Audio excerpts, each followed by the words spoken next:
अकाल दर्शकों, ਅੱਜ ਦੀ ਜਿਹੜੀ ਵੀਡੀਓ ਹੈ ਉਹਦਾ ਵਿਸ਼ਾ ਹੈ ਕਿ ਅਸੀਂ IVF ਦੇ ਰਿਲੇਟਡ ਤੇ IVF ਬੇਬੀਜ਼ ਦੇ ਰਿਲੇਟਡ ਬਹੁਤ ਸਾਰੇ ਸੋਸਾਇਟੀ ਵਿੱਚ ਮਿਥਸ ਹਨ ਜਿਨ੍ਹਾਂ ਨੂੰ ਅਸੀਂ ਬ੍ਰੇਕ ਕਰਨਾ ਹੈ ਇਸ ਵੀਡੀਓ ਦੇ ਮਾਧਿਅਮ ਤੋਂ। ਤੇ ਪਹਿਲਾ ਜਿਹੜਾ ਮੈਂ ਇਹ ਵੀਡੀਓ ਬਣਾਉਣ ਬਾਰੇ ਇਸ ਲਈ ਸੋਚਿਆ ਕਿਉਂਕਿ ਸਾਡਾ ਇੱਕ ਪੇਸ਼ੈਂਟ ਸੀ, ਉਹਦਾ ਬੇਬੀ ਹੋਇਆ ਤੇ ਬੇਬੀ ਜਨਮ ਤੋਂ ਬਾਅਦ ਥੋੜਾ ਬਹੁਤ ਸਾਹ ਲੈਣ 'ਚ ਦਿੱਕਤ ਕਰ ਰਿਹਾ ਸੀ। ਤੇ ਜਦੋਂ ਨਿਓਨੇਟੋਲੋਜੀ ਯੂਨਿਟ ਵਿੱਚ ਗਿਆ ਤੇ ਡਾਕਟਰ ਉਹਨੂੰ ਕਹਿੰਦੇ ਕਿ ਇਹ ਤਾਂ IVF ਬੇਬੀ ਹੈ, ਤਾਂ ਉਹ ਪੇਸ਼ੈਂਟ ਦਾ ਮੈਨੂੰ ਕਾਲ ਆਇਆ ਕਿ ਮੈਮ ਕੀ ਸਾਡੇ IVF ਦੇ ਜਿਹੜੇ ਬੱਚੇ ਹੁੰਦੇ ਹਨ ਉਹ ਨਾਰਮਲ ਨਹੀਂ ਹੁੰਦੇ। ਮੈਂ ਕਿਹਾ ਇਸ ਤਰ੍ਹਾਂ ਦਾ ਤਾਂ ਕੁਝ ਨਹੀਂ ਹੁੰਦਾ। ਕਹਿੰਦੇ ਕਿ ਮੈਨੂੰ ਹਰ ਇੱਕ ਕੋਈ ਬਾਰ-ਬਾਰ ਹਾਈਪ ਕ੍ਰੀਏਟ ਕਰ ਰਿਹਾ ਹੈ ਕਿ IVF ਦਾ ਬੱਚਾ ਹੈ ਤੇ ਇਹਨੂੰ ਇਹ ਨਾ ਹੋ ਜਾਏ, ਇਹਨੂੰ ਉਹ ਨਾ ਹੋ ਜਾਏ। ਤਾਂ ਮੈਂ ਉਹਨੂੰ ਸਮਝਾਇਆ ਕਿ ਇਹ ਇਸ ਕਰਕੇ ਨਹੀਂ ਹੈ ਕਿ ਇਹ IVF ਦਾ ਬੱਚਾ ਹੈ, ਇਹ ਇਸ ਕਰਕੇ ਹੈ ਕਿ ਇਹ ਬੱਚਾ ਪ੍ਰੈਸ਼ੀਅਸ ਹੈ, ਇਹ ਡਿਫਿਕਲਟ ਟ੍ਰੀਟਮੈਂਟ ਨਾਲ ਹੋਇਆ ਤੇ ਇਹ ਪ੍ਰੈਸ਼ੀਅਸ ਹੈ, ਇਸ ਕਰਕੇ ਉਹ ਤੁਹਾਨੂੰ ਥੋੜਾ ਜਿਹਾ ਵਾਰਨ ਕਰ ਰਹੇ ਨੇ ਹਰ ਪ੍ਰੋਬਲਮ ਤੋਂ।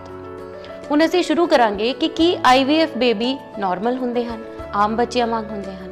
ਬਹੁਤ ਪੇਸ਼ੈਂਟ ਸਾਨੂੰ ਪੁੱਛਦੇ ਆ ਕਿ ਕੀ ਸਾਨੂੰ ਅਸੀਂ ਪਿੰਡ ਜਾਂਦੇ ਆ, ਸਾਨੂੰ ਲੋਕੀ ਡਿਸਕਰੇਜ ਕਰਦੇ ਆ ਕਿ IVF ਨਾ ਕਰਾਓ, ਇਹ ਤਾਂ ਦਵਾਈਆਂ ਵਾਲੇ ਬੱਚੇ ਹੁੰਦੇ ਹਨ, ਟੀਕਿਆਂ ਵਾਲੇ ਬੱਚੇ ਹੁੰਦੇ ਹਨ ਤੇ ਇਹ ਨਾਰਮਲ ਨਹੀਂ ਹੁੰਦੇ ਹਨ। ਇਸ ਤਰ੍ਹਾਂ ਦਾ ਕੁਝ ਨਹੀਂ ਹੈ, ਇਹ ਬੇਬੀਜ਼ ਬਿਲਕੁਲ ਨਾਰਮਲ ਹੁੰਦੇ ਹਨ ਪ੍ਰੋਵਾਈਡਡ ਅਸੀਂ ਇੱਕ ਵਧੀਆ IVF ਸੈਂਟਰ ਤੋਂ IVF ਕਰਾਈਏ, ਕਿਉਂਕਿ ਇਹ ਜਿਹੜੇ ਬੇਬੀਜ਼ ਨੇ ਇਹ ਕਿਸੇ ਮੀਡੀਆ ਜਾਂ ਕਿਸੇ ਲਿਕੁਇਡ ਵਿੱਚ ਗਰੋ ਕਰਦੇ ਹਨ ਜੋ ਬਹੁਤ ਹੀ ਵਧੀਆ ਕੁਆਲਿਟੀ ਦਾ ਹੋਣਾ ਚਾਹੀਦਾ। ਜਿਹੜੀ ਇਨਵਾਇਰਨਮੈਂਟ ਵਿੱਚ ਬੇਬੀ ਗਰੋ ਕਰ ਰਿਹਾ ਉਹ ਵੀ ਇੱਕ ਬਹੁਤ ਵਧੀਆ ਇਨਵਾਇਰਨਮੈਂਟ ਹੋਣੀ ਚਾਹੀਦੀ ਹੈ, ਤਾਂ ਫਿਰ ਜਿਹੜੇ ਬੱਚੇ ਹਨ ਉਹ ਨਾਰਮਲ ਹੁੰਦੇ ਹਨ। ਹੁਣ ਜਨਰਲ ਪੋਪੂਲੇਸ਼ਨ ਵਿੱਚ ਕੁਝ ਬੈਕਗਰਾਊਂਡ ਮੈਲਫਾਰਮੇਸ਼ਨ ਰੇਟ ਹੁੰਦਾ ਹੈ, ਜਿੱਦਾਂ ਅਸੀਂ ਆਮ ਨੈਚੁਰਲ ਬੱਚੇ ਦੇਖਦੇ ਹਾਂ ਜਿਨ੍ਹਾਂ ਦੇ ਕੋਈ ਨਾ ਕੋਈ ਪ੍ਰੋਬਲਮ ਹੁੰਦੀ ਹੈ, ਤਾਂ ਉਹ ਜਨਰਲ ਪੋਪੂਲੇਸ਼ਨ ਵਿੱਚ ਆਮ ਬੈਕਗਰਾਊਂਡ ਮੈਲਫਾਰਮੇਸ਼ਨ ਰੇਟ ਹੈ। ਤਾਂ IVF ਬੱਚੇ ਉਸ ਤੋਂ ਅਲੱਗ ਨਹੀਂ ਹਨ, ਉਹਨਾਂ ਦੇ ਉੱਤੇ ਵੀ ਉਹ ਅਪਲਾਈ ਕਰਦਾ ਹੈ।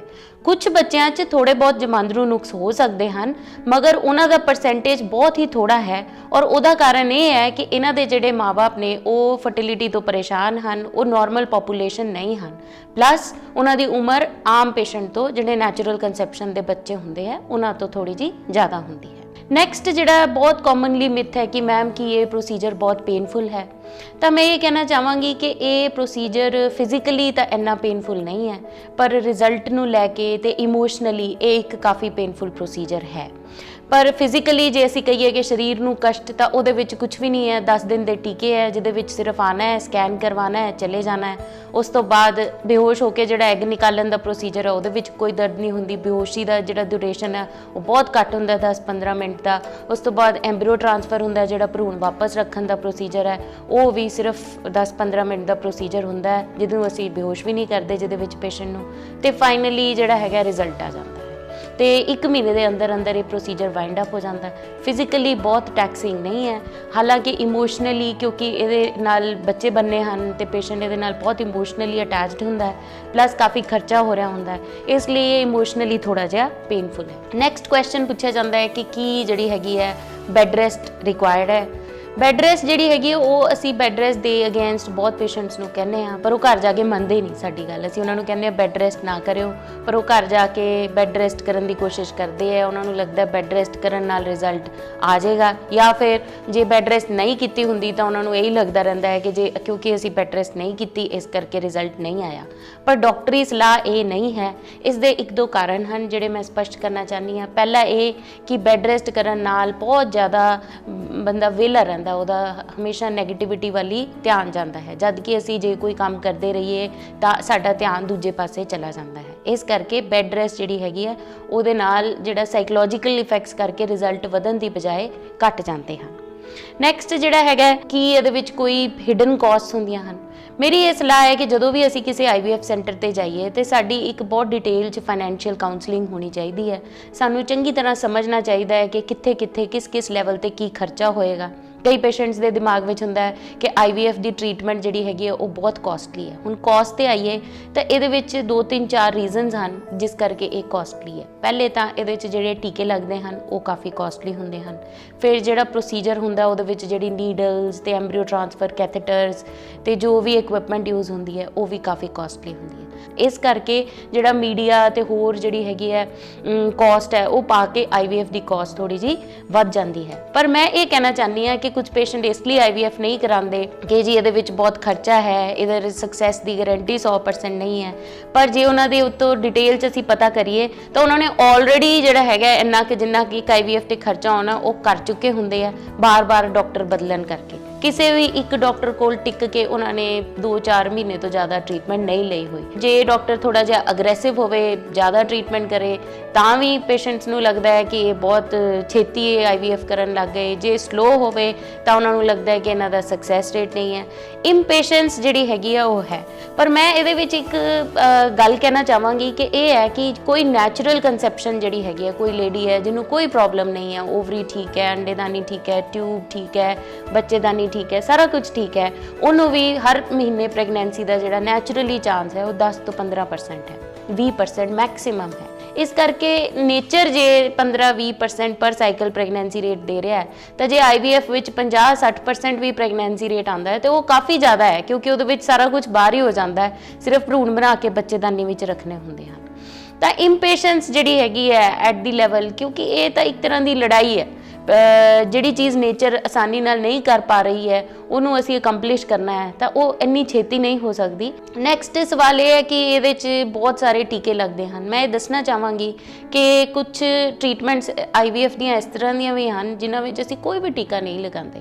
ਜਿੱਦਾਂ ਕਿ ਜਦੋਂ ਅਸੀਂ ਫਰੋਜ਼ਨ ਐਮਬ੍ਰੀਓ ਟ੍ਰਾਂਸਫਰ ਜਾਂ ਡੋਨਰ ਐਗ IVF ਕਰਦੇ ਹਾਂ ਉਹਦੇ ਵਿੱਚ ਇੱਕ ਵੀ ਟੀਕਾ ਨਹੀਂ ਲੱਗਦਾ ਪੇਸ਼ੈਂਟ ਨੂੰ। ਉਸ ਤੋਂ ਇਲਾਵਾ ਜਿਹੜਾ ਸੈਲਫ ਸਾਈਕਲ ਹੁੰਦਾ ਹੈ, ਮੀਨਸ ਆਪ ਦੇ ਅੰਡੇ ਤਿਆਰ ਕਰਨਾ, ਉਹਦੇ ਵਿੱਚ ਜਿਹੜੇ ਟੀਕੇ ਹੁੰਦੇ ਹਨ ਬਹੁਤ ਹੀ ਛੋਟੀ ਸੂਈ ਨਾਲ ਪੇਟ ਵਿੱਚ ਲੱਗਦੇ ਹਨ ਤੇ ਉਹ ਕਹਿ ਲਓ ਇੱਕ ਤਰ੍ਹਾਂ ਨਾਲ ਇਨਸੂਲਿਨ ਦੇ ਟੀਕੇ ਜਿਹੜੇ ਡਾਇਬਟੀਜ਼ ਵਾਲੇ ਪੇਸ਼ੈਂਟ ਲਗਾਉਂਦੇ ਉਹਨਾਂ ਵਰਗੇ ਹੁੰਦੇ ਹਨ ਔਰ ਇਹਨਾਂ ਨਾਲ ਕੋਈ ਬਹੁਤ ਜ਼ਿਆਦਾ ਫਿਜ਼ੀਕਲ ਡਿਸਕੰਫਰਟ ਨਹੀਂ ਹੁੰਦੀ।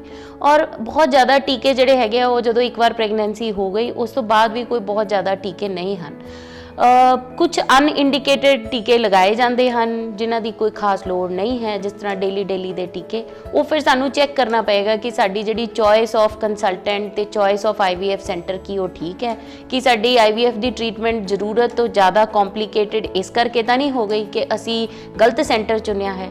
ਇਹ ਦੇਖਣ ਦਾ, ਇਹ ਸੋਚਣ ਦਾ ਤੇ ਦੇਖਣ ਦਾ ਵਿਸ਼ਾ ਜ਼ਰੂਰ ਹੈ। ਨੈਕਸਟ ਇਹ ਹੈ ਕਿ IVF ਦੇ ਜਿਹੜੇ ਸਕਸੈਸ ਰੇਟ ਹਨ ਉਹ 100% ਕਿਉਂ ਨਹੀਂ ਹਨ। ਤਾਂ ਹਰ ਚੀਜ਼ ਦਾ ਸਕਸੈਸ ਰੇਟ 100% ਨਹੀਂ ਹੁੰਦਾ। ਇਸ ਵਿੱਚ ਪੇਸ਼ੈਂਟ ਦੇ ਆਪ ਦੇ ਅੰਡੇ ਨਿਕਾਲੇ ਜਾਣੇ ਆ, ਹਸਬੈਂਡ ਦੇ ਸਪਰਮ ਲਏ ਜਾਣੇ ਹਨ ਔਰ ਰਿਜ਼ਲਟੈਂਟ ਜਿਹੜੇ ਐਮਬ੍ਰੀਓ ਬਣਾ ਕੇ ਬੱਚੇਦਾਨੀ। ਡਾਕਟਰ ਕਿਸ ਤਰ੍ਹਾਂ 100% ਗਾਰੰਟੀ ਲੈ ਸਕਦਾ ਹੈ ਕਿ ਹਾਂ ਇਹ ਜਿਹੜੇ ਭਰੂਣ ਨੇ ਇਹ 100% ਵਧੀਆ ਹੀ ਹੋਣਗੇ ਤੇ ਇਹਦੇ ਨਾਲ 100% ਚਾਂਸ। ਕਿੰਨਾ ਵੀ ਖਰਚਾ ਹੋਵੇ ਗਾਰੰਟੀ 100% ਇਸ ਲਈ ਨਹੀਂ ਹੈ ਕਿਉਂਕਿ ਇਹ ਆਪ ਦੇ ਅੰਡੇ ਤੇ ਆਪ ਦੇ ਭਰੂਣ ਕਿੱਦਾਂ ਦੇ ਐਮਬ੍ਰੀਓ ਬਣਾਉਣਗੇ ਇਹ ਪਹਿਲਾਂ ਕੋਈ ਵੀ ਜੱਜ ਨਹੀਂ ਕਰ ਸਕਦਾ। ਨੈਕਸਟ ਇਹ ਹੈ ਕਿ ਬਹੁਤ ਲੋਕਾਂ ਨੂੰ ਇਹ ਨੋਸ਼ਨ ਹੁੰਦਾ ਹੈ ਕਿ ਅਸੀਂ IVF ਸੈਂਟਰ 'ਚ ਟ੍ਰੀਟਮੈਂਟ ਕਰਾ ਰਹੇ ਹਾਂ ਤੇ ਕੀ ਸਾਡੇ ਆਪ ਦੇ ਬੱਚੇ ਹੋਣਗੇ, ਕਿਸੇ ਹੋਰ ਦੇ ਐਮਬ੍ਰੀਓ ਤਾਂ ਨਹੀਂ ਸਾਡੇ ਪਾ ਦੇਣਗੇ, ਕਿ ਬੱਚਿਆਂ ਦੀ ਬਾਅਦ 'ਚੋਂ ਸਾਡੇ ਨਾਲ ਸ਼ਕਲ ਵੀ ਮਿਲੇਗੀ ਕਿ ਨਹੀਂ। ਇਹ ਵੀ ਇੱਕ ਚਿੰਤਾ ਦਾ ਵਿਸ਼ਾ ਹੈ ਔਰ ਮੈਂ ਸਮਝਦੀ ਹਾਂ ਇਹ ਕਾਫੀ ਜੈਨੂਇਨ ਚਿੰਤਾ ਹੈ ਔਰ ਇਹਦੇ ਵਿੱਚ ਵੀ ਇੱਕ ਵਧੀਆ ਜਿਹੜਾ ਚੋਇਸ ਹੈ, choice of consultant and choice of IVF centre ਬਹੁਤ ਇੰਪੋਰਟੈਂਟ ਹੈ। ਇਹਦੇ ਵਿੱਚ ਡਾਕਟਰ ਤੋਂ ਪਹਿਲੇ ਗਰੰਟੀ ਲੈਣੀ ਚਾਹੀਦੀ ਹੈ ਕਿ ਜੇ ਅਸੀਂ ਆਪ ਦੇ ਐਮਬ੍ਰੀਓਜ਼ ਪਵਾਉਣੇ ਹੈ, ਤੁਸੀਂ ਵਾਅਦਾ ਕੀਤਾ ਹੈ ਤੇ ਅਸੀਂ ਬਾਅਦ 'ਚੋਂ DNA ਟੈਸਟ ਜ਼ਰੂਰ ਕਰਾਵਾਂਗੇ। ਇਸ ਤਰ੍ਹਾਂ ਦੀ ਗੱਲ ਜਾਂ ਵਾਅਦਾ ਜ਼ਰੂਰ ਪਹਿਲੇ ਲੈਣਾ ਚਾਹੀਦਾ ਹੈ। ਆਪਾਂ ਪਹਿਲੇ ਉਹਨਾਂ ਨਾਲ ਇਸ ਗੱਲ ਦਾ ਪ੍ਰੋਮਿਸ ਲਈਏ ਕਿ ਹਾਂ ਅਸੀਂ ਬਾਅਦ 'ਚੋਂ IVF ਸੈਂਟਰ ਤੋਂ ਡਿਲੀਵਰਡ ਬੇਬੀ ਦਾ DNA ਟੈਸਟ ਕਰਵਾ ਕੇ ਚੈੱਕ ਕਰ ਸਕਦੇ ਹਾਂ ਤੇ ਜੇ ਉਹ ਇਸ ਚੀਜ਼ ਦੀ ਗਰੰਟੀ ਲੈਂਦੇ ਹੈ ਫਿਰ ਡਰਨ ਵਾਲੀ ਕੋਈ ਗੱਲ ਨਹੀਂ ਹੈ। ਇੱਕ ਹੋਰ ਚੀਜ਼ ਮੈਂ ਜ਼ਰੂਰ ਕਹਿਣਾ ਚਾਹਾਂਗੀ ਕਿ ਸਾਡੀ ਜਿਹੜੀ ਉਮਰ ਹੈ, ਏਜ ਹੈ, ਉਹਦਾ IVF ਦੇ ਰਿਜ਼ਲਟ ਨਾਲ ਕਾਫੀ ਜ਼ਿਆਦਾ ਸੰਬੰਧ ਹੈ। ਤਾਂ ਕਾਫੀ ਪੇਸ਼ੈਂਟ ਸੋਚਦੇ ਰਹਿੰਦੇ ਹਨ ਕਿ ਹੱਲੇ ਅਸੀਂ IVF ਨਹੀਂ ਕਰਾਉਣਾ, ਹੱਲੇ ਅਸੀਂ ਨੈਚੁਰਲੀ ਵੇਟ ਕਰਨਾ ਹੈ ਔਰ ਫਾਈਨਲੀ ਜਦੋਂ ਉਹ IVF ਕਰਵਾਉਣ ਲਈ IVF ਸੈਂਟਰ ਤੇ ਪਹੁੰਚਦੇ ਹਨ ਉਦੋਂ ਤੱਕ ਉਹਨਾਂ ਦੀ ਉਮਰ ਕਾਫੀ ਹੋ ਗਈ ਹੁੰਦੀ ਹੈ ਤੇ ਉਹਨਾਂ ਨੂੰ IVF ਨਾਲ ਵੀ ਪ੍ਰੈਗਨੈਂਸੀ ਨਹੀਂ ਹੋ ਪਾਉਂਦੀ। ਸੋ ਇਸ ਕਰਕੇ 1 ਸਾਲ ਤਾਂ ਅਸੀਂ ਵੈਸੇ ਹੀ ਕੋਈ ਟ੍ਰੀਟਮੈਂਟ ਬਹੁਤ ਜ਼ਿਆਦਾ ਅਗਰੈਸਿਵ ਕਰਦੇ ਨਹੀਂ ਹਾਂ, ਪਰ 2 ਤੋਂ 3 ਸਾਲ ਦੇ ਵਿੱਚ ਪਿਕਚਰ ਕਲੀਅਰ ਹੋ ਜਾਣੀ ਚਾਹੀਦੀ ਹੈ ਕਿ ਇਹ ਪੇਸ਼ੈਂਟ ਨੂੰ ਕਿਸ ਤਰ੍ਹਾਂ ਪ੍ਰੈਗਨੈਂਸੀ ਹੋਣੀ ਹੈ। ਔਰ ਜੇ IVF ਦੀ ਸਲਾਹ ਛੇਤੀ ਦੇ ਦਿੱਤੀ ਜਾਂਦੀ ਹੈ ਤੇ ਇਹਦੇ 'ਚ ਆਪਣਾ ਹੀ ਫਾਇਦਾ ਹੈ, ਕਿਉਂਕਿ ਜੇ ਅਸੀਂ 10-15 ਸਾਲ ਉੱਦਾਂ ਹੀ ਕੱਢ ਦੇਵਾਂਗੇ ਫਿਰ ਜਦੋਂ ਅਸੀਂ ਸੋਚਾਂਗੇ ਕਿ ਹਾਂ ਠੀਕ ਹੈ ਹੁਣ IVF ਕਰਾ ਦਿਓ ਤੇ ਉਦੋਂ IVF ਨਾਲ ਵੀ ਪ੍ਰੈਗਨੈਂਸੀ ਹੋਣ ਦਾ ਚਾਂਸ ਕਾਫੀ ਘੱਟ ਹੋ ਜਾਏਗਾ। ਔਰ ਇਹ ਜਿਹੜੀ ਹੈਗੀ ਹੈ ਵੀਡੀਓ ਦੇ ਮਾਧਿਅਮ ਤੋਂ ਮੈਂ ਸੋਚਦੀ ਹਾਂ ਕਿ ਅਸੀਂ ਕਾਫੀ ਸਾਰੇ IVF ਦੇ ਮਿਥਸ ਬ੍ਰੇਕ ਕੀਤੇ ਹਨ। ਔਰ ਜੇ ਕਿਸੇ ਦੇ ਦਿਮਾਗ ਵਿੱਚ ਕੋਈ ਵੀ ਇਸ ਤਰ੍ਹਾਂ ਦਾ ਸਵਾਲ ਜਾਂ ਡਾਊਟ ਹੈ ਤਾਂ ਉਹ ਨੀਚੇ ਕਮੈਂਟ ਸੈਕਸ਼ਨ 'ਤੇ ਕਮੈਂਟ ਕਰ ਸਕਦੇ ਹਨ। ਅਸੀਂ ਜੇ ਸਿੰਪਲ ਸਵਾਲ ਹੋਏਗਾ ਤਾਂ ਉਹਨੂੰ ਉੱਥੇ ਹੀ ਜਵਾਬ ਦੇ ਦੇਵਾਂਗੇ, ਅਤੇ ਜੇ ਕੋਈ ਮੇਜਰ ਵਿਸ਼ਾ ਹੋਏਗਾ ਤਾਂ ਫਿਰ ਅਸੀਂ ਉਹਦੇ ਉੱਤੇ ਇੱਕ ਹੋਰ ਵੀਡੀਓ ਵੀ ਬਣਾ ਸਕਦੇ ਹਾਂ। ਤੁਹਾਡਾ ਬਹੁਤ ਬਹੁਤ ਧੰਨਵਾਦ।